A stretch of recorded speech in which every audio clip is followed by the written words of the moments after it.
What's good, YouTube? It's Jay here, and in this next episode of Empire War Remake, what did I call it? Ship highlights or spotlights? Yeah, ship spotlights. Basically, it's gonna be it's basically a series of explaining the pros and cons of each ship, what purpose they serve, and how we'll use them to their most effective ability. This series covers shield health, class such as DPS or tank. Um, and overall, like I said, the supporting role that each ship kind of plays in a fleet combination. This is going to focus primarily on the rebellion for the first two parts. This is part two. If you haven't seen part one, please go check it out when you get a chance. The second series will obviously cover the Empire, and they have a larger ship roster, if I recall, at least with capital ships. They have so many capital ships to explain. The rebellion focuses a lot on smaller vessels, so we'll use this episode to cover that. So I'm spawning a little fleet here, like I did in the previous episode. Excuse me. And we'll take a moment just to cover some things.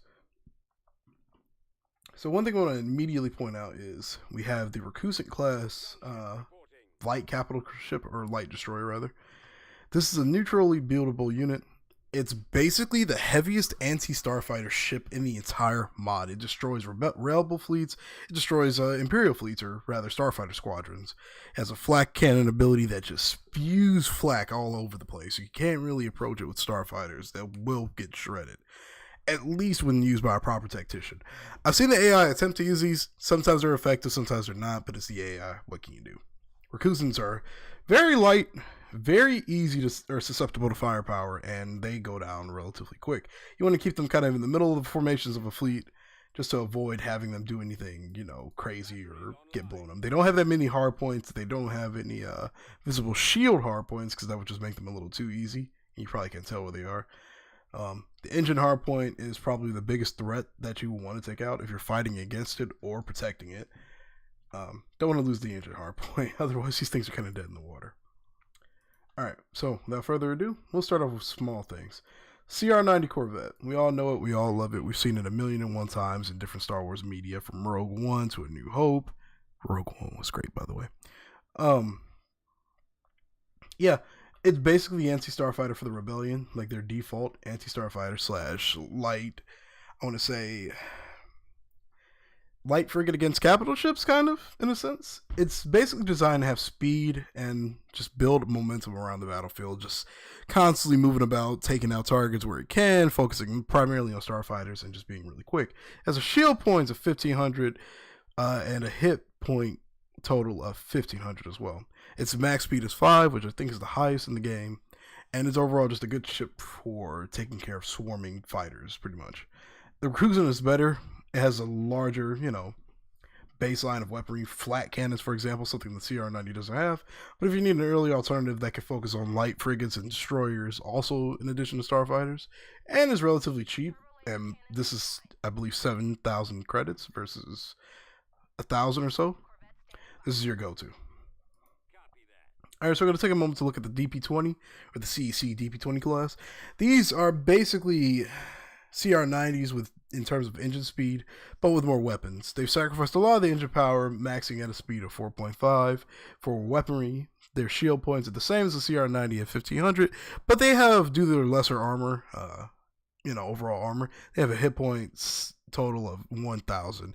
They fire missiles, lasers, and turbo lasers, and are pretty effective at starfighter screening, but in addition to, attacking larger vessels. I've used these to take out hard points on ships significantly larger than this vessel, primarily just because ships didn't prioritize, it as a threat, I guess, or the AI didn't prioritize it as a threat. So I used it to take it out. I used it to, assist in taking out hard points of vessels that it was just happened to be close to, or I would never send it on a one-on-one engagement, but throwing it in the middle of a battle really, really does help with, just inflicting that extra damage that you'll always need against the enemy. So yeah, those are the two light corvettes for the Republic. Let's cover the one and the only Nebulon B frigate.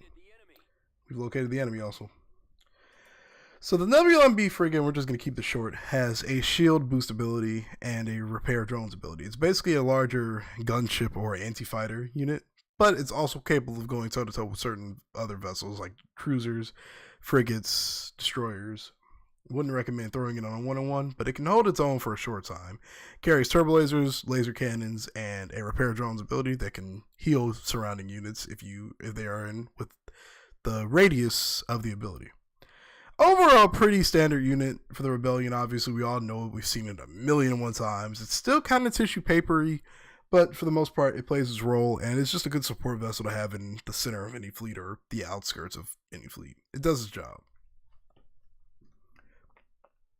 All right, so we're going to go ahead and talk a little bit about two of the Mon Calamari light ships, the only light ships for the Mon Calamari. We've got the MC-30 and the Tide class frigate, which is a more, I want to say, Phantom design per se, but it's a really great unit in certain aspects. It has a decent amount of ion cannons. It's bulkier than the MC-30.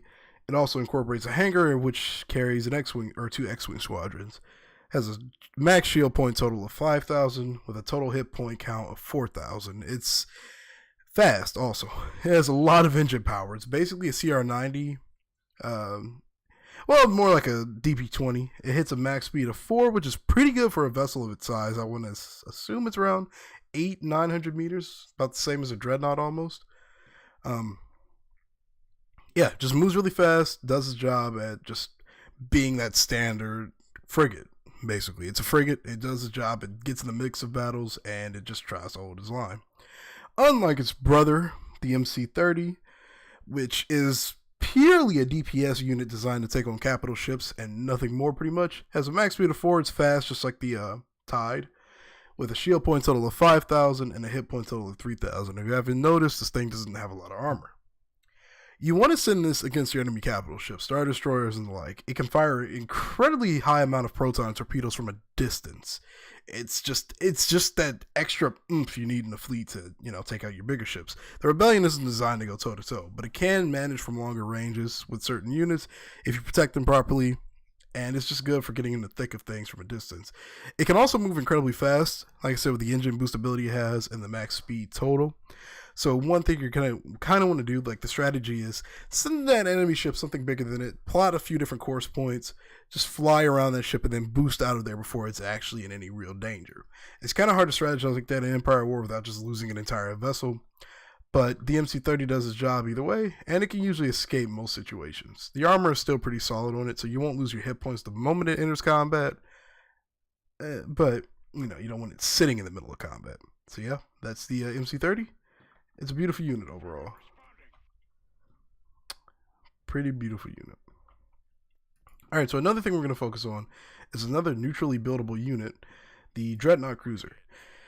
It's just like the Tide in the sense that it's just there. It's just there to be that extra ship that you need to be that escort. It carries a Z-95 squadron with a total hit point count of 6k, so stronger than the Tide frigate in terms of armor. A total shield total of a shield total of 4,000 and a speed of 2.5, which is half of the CR-90. These things are slow and they're aging. They're definitely not the best ship in the fleet, but if you need a cheap $4,000 or 4,000 credit battleship, this is your go-to. It'll hold its own and group it together with other ships and then they'll do just fine. These are not really designed to go toe-to-toe with anything by themselves, so putting them in decent numbers or just having them group with other ships, starfighters, etc., will benefit you in the long run. But yeah, that's the Dreadnought class. Next, we're going to take a look at our Quasar cruiser, or Quasar carrier, rather. Quasar carriers are basically the primary carrier of the Republic. This is using the Star Wars Rebels model, by the way. Given my dislike for that show, this is a very, very fantastic model by Geronimo. And I have a hard time hating something like this. This is absolutely beautiful, and it just looks like an actual carrier. But anyway, so yeah, as the title says, it's carrier. Has a hit point total of 1,500, a shield point total of 3,000, carries a lot of starfighters, 2 X-Wing squadrons with the 4 in reserve, 2 Y-Wing squadrons with the 4 in reserve, and it has a max speed total of 1.75, which is slower than the Dreadnought, funny enough, despite the fact that it has a decent amount of engines in the back. It's not designed to go toe-to-toe with anything. It's designed to stay in the middle of the fleet, basically, or in the back of the fleet, just providing support for starfighters. It has an ability to repair starfighters passively once you trigger the ability. And yeah, as of engine boostability as well to help it get out of tough situations, which is something the Dreadnought doesn't have, which it only has a power to weapons ability. So it's better in that department, I guess. It's kind of faster than the Dreadnought, but at the same time, it isn't. Again, it's the number one carrier for the Rebellion, and you'll be using a lot of these if you play this as the Rebellion. I currently stick to maybe 3 to 4 in my early fleets, but the amount of starfighters they provide in a battle are useful in almost every single situation. You never want to go without any of these. Even if you gain access to Star Destroyers, which you can do as the Rebellion if you capture Kuat or Fondor, you still never want to go anywhere without Quasars. It's always just nice to have some on reserve in a reserve fleet, etc. You never want to go leaving home without them. So, with that said and done, the last vessel that we're going to cover is something from the Disney universe. What is this called? The MC-75 Profundity. Again, that's a Disney vessel. This thing is armed. It has a lot of proton torpedoes. It's basically an MC-30 on crack. 12 heavy proton torpedo launchers, but basically no other weapon types. It has a shield point total of 1,500 with a hit point total of 10,000 or 15,000. 15,000 for the shields, 10,000 for the hit points. It has a max speed of 2.5, so the same as the Dreadnought, and has a shield boost ability. It carries 1 X-wing and 1 Y-wing squadron, and its overall plays a similar role to the MCKD or MC-30. It's not designed to go toe-to-toe with other vessels. It can definitely hold its own. It sits better in the center of a fleet surrounded by heavier ships. And, it's just designed to fire continuous streams of proton torpedoes to hammer at other enemy vessels. It's basically an anti-capital ship vessel. And despite its awkward design, it's one of the most handy vessels you'll probably ever, use in this mod. The amount of firepower that it brings to the playing field with the proton torpedo launchers is just absolutely unmatched. And frankly, I love using this ship. It looks cool, and I'll give the new lore that credit. They do make some pretty sick designs in certain areas. Now, certain areas, some look great, some don't. But yeah, this is a pretty great looking ship overall. At least in this mod. Maybe it's just the artwork that has been put into making it. I don't know. But yeah, so that covers basically all of the Rebellion's light vessels. We covered a good chunk of their cruisers in the last episode. The next episode will focus on heavier ships such as the Starhawk, and maybe a few of the other neutrally buildable units that you can make as the Rebellion. And yeah, maybe we'll also cover the benefits of having Star Destroyers in the fleet as well. They bring an insane amount of needed firepower to any Rebel fleet, but we'll cover that in another episode. So yeah, thanks for watching this ship highlight episode. I'm gonna develop a full, good name for this series at some point or another. But yeah, thank you for watching. Look out for the next episode, guys. May the Force be with you all. Peace.